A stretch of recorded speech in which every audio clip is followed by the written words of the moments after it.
Buen día.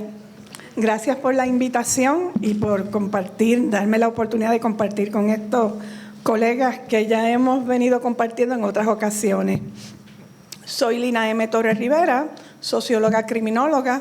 También he estado bastante en el activismo de derechos humanos, dirigiendo el Instituto de Investigación y Promoción de los Derechos Humanos de la Universidad del Sagrado Corazón hasta el 31 de diciembre que decidí jubilarme.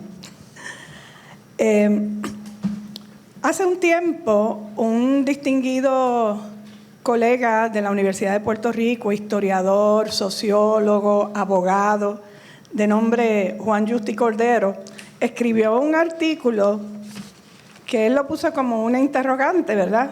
Nothing new under the sun. Yo lo pongo en carácter afirmativo, ¿verdad? Y este título me sirve un poco como hilo conductor para estas reflexiones. Recuerdo además las entrevistas que se me han hecho, y yo creo que aquí hay compañeros que también le ha pasado lo mismo, como socióloga, como criminóloga, y la pregunta clásica, ¿qué podemos hacer para acabar con la ola criminal que azota el país? Esa frase la venimos escuchando. Yo hice una investigación desde 1898 a 1986 y la venimos escuchando que se repite década tras década. Esa fue mi tesis doctoral en la Universidad Nacional Autónoma de México. O al menos, ¿cómo podemos hacer para reducir la incidencia criminal?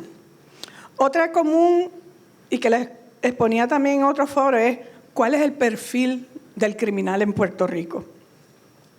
Durante décadas, contrario a lo que muchos políticos piensan, hemos estado analizando, estudiando, investigando el asunto de la violencia en el país y en particular eso que llaman criminalidad. Sin embargo, a pesar de nuestras recomendaciones elaboradas a partir de múltiples indagaciones de corte científico, multidisciplinario, multisectorial, donde han participado diversos sectores de la población, por supuesto, ¿no? Y valga la redundancia, todavía no hemos logrado que se tomen en cuenta muchas de estas recomendaciones. Es más, pareciera que mientras más digamos, menos hacen. O se hace todo lo contrario. Bueno, hay unas explicaciones que otro de los colegas que comparte este panel las puede exponer muy bien, ¿verdad? Olga Resumil, una distinguida criminóloga positivista de corte jurídico legal, también decía que esto respondía a que los políticos avalan aquellas respuestas que ellos entienden que son políticamente rentables para ellos, para el poder. ¿Okay? Ahora, cuando hablamos, por ejemplo, de las nuevas leyes o proyectos de leyes como la flexibilización en adquirir las armas de fuego, ¿verdad? Como si con eso se atendiera y se resolviera toda la problemática de la violencia en el país, que yo entiendo que podría exacerbarla. O castigos más severos que redundan en inflación penal, un catálogo enorme de leyes castigando, mano dura, etcétera, que no resuelven nada a mi modo de ver. De igualmente viene a mi memoria un interesantísimo artículo del doctor Elías Carranza, quien fue exdirector del Instituto Latinoamericano de Naciones Unidas para la Prevención del Delito y Tratamiento del Delincuente, y la NUT, que está en Costa Rica. Y esto fue un artículo que publicó en el 1991 y que yo quiero citarles. Decía él: las políticas criminológicas, es decir, las estrategias anticrimen, o que supuestamente deben ser anticrimen, existentes en la región, refiriéndose a América Latina, Caribe, etcétera, se caracterizan por la ausencia de cursos de acción integrales. Se privilegian los sistemas policíacos, incentivando de hecho el crecimiento de esos ejércitos paralelos constituidos por los cuerpos de vigilancia privada, ¿verdad? Los controles de acceso y toda esa serie de cosas, guardias privadas y demás. Mientras tanto, siguiendo la línea del compañero Víctor García Toro, la población está sobredimensionada y sufre permanentes violaciones de derechos fundamentales. Algunas reformas en curso permiten mirar con incierto optimismo un panorama complejo y sobreacogedor. Cierro la cita. Un grave problema que tenemos cuando se habla de encarar lo criminal es la visión estrecha, a mi modo de ver, legalista, jurídica, penal y etiquetante, que se tiene sobre la criminalidad y sobre todo de las políticas que se desarrollan para afrontarla. Ya hemos advertido en otros trabajos que cuando se habla de política criminológica hay que verla, y en eso concurro con el profesor, como una política social más amplia cuyo norte debe ser la justicia social, y eso lo venimos mencionando desde hace décadas. Y ha sido traído también por la Organización de las Naciones Unidas, particularmente en un congreso que celebraron en el 1977 en México. Pero esto nos plantea también, lo mencionó él, otras dificultades, y es la resistencia a movernos en esa dirección. Ya en una ocasión, ustedes recordarán el criminólogo, me refiero a los colegas acá, doctor Manuel López Rey y Arrojo, nos advirtió que, y le cito, el sistema social no acepta modificaciones más que aquellas que no tocan sus estructuras profundas. De eso hablaba, ¿verdad?, con la violencia estructural.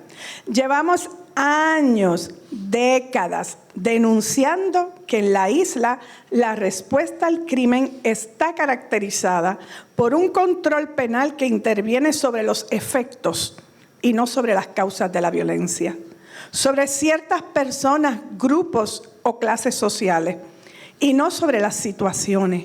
Un sistema que es reactivo, y malo también en esa parte, y no proactivo ni preventivo.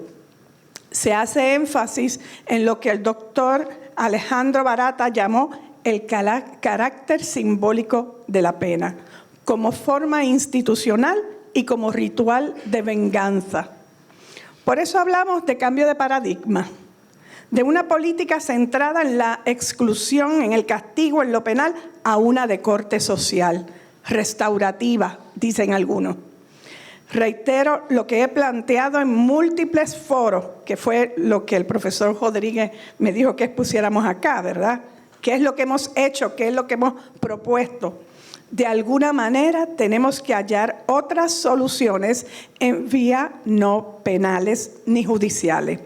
Ello implica el análisis de qué acciones pueden ser descriminalizadas o despenalizadas, pero por otro lado, proteger sectores de interés para la vida de las personas y de la comunidad, como bien mencionó el colega Víctor García Toro, tales como la salud física y mental, la educación, la seguridad laboral, la integridad ecológica, la equidad, entre otros. Debemos evitar modificar o crear leyes para no resolver los problemas de base. Si hay que hacer leyes, debemos priorizar los intereses colectivos y no hacer leyes como medio de catarsis social, que es lo que me parece a mí que está pasando con el proyecto de la ley de armas, la orientación en el Instituto de Ciencias Forenses, la creación de ese espacio para los creyentes y cosas por el estilo.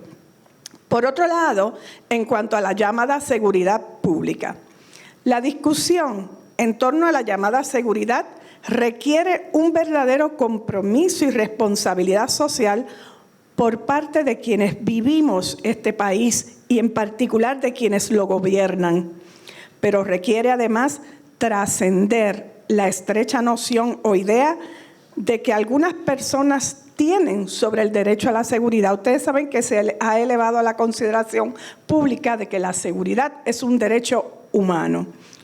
Entendemos que hay que trascender esa limitada percepción de la seguridad, porque suelen relacionarlo básicamente a un enfoque policíaco. Un país seguro no es necesariamente aquel que tiene más policías, sino aquel donde prevalecen políticas sociales para garantizar los derechos humanos de todas las personas, incluyendo a los propios policías. La injusticia y la inequidad son las primeras formas de violencia, la justicia y la inequidad, y de la cual derivan otras tantas formas de violencia, como violencia institucional, individual, estructural, etc. Por lo tanto, hay que pensar y actuar cónsonos con la protección del derecho a la seguridad de los derechos humanos, que conlleva proteger los derechos a la vida, la libertad, la salud, la alimentación, la educación, la vivienda, un ambiente sano, la libertad de expresión, entre otros derechos fundamentales. A su vez, esto nos debe llevar a reflexionar sobre la situación que desde hace años estamos viviendo en Puerto Rico, agravada a partir de la tan comentada crisis fiscal y unas políticas que impactan negativamente con mayor fuerza a las poblaciones más desprotegidas, llamadas también vulnerables. Este asunto trasciende la llamada criminalidad convencional, eso de que hablan de delitos tipo 1. Abarca además otras formas o manifestaciones de la violencia, como mencionó el colega Víctor García Toro, la violencia de género, el abuso del poder, la criminalidad de los poderosos, como bien lo llamó en su libro Frank Pierce. También la discriminación por sexo, género, color de piel, edad, etnia, clase social, orientación e identidad sexual, diversidad funcional y otras condiciones. Insisto, no debemos perder de perspectiva que los llamados problemas sociales no emergen por sí solos, son producidos por diversos factores que de una u otra forma se relacionan con el problema básico de la inequidad social, política y económica. Gracias.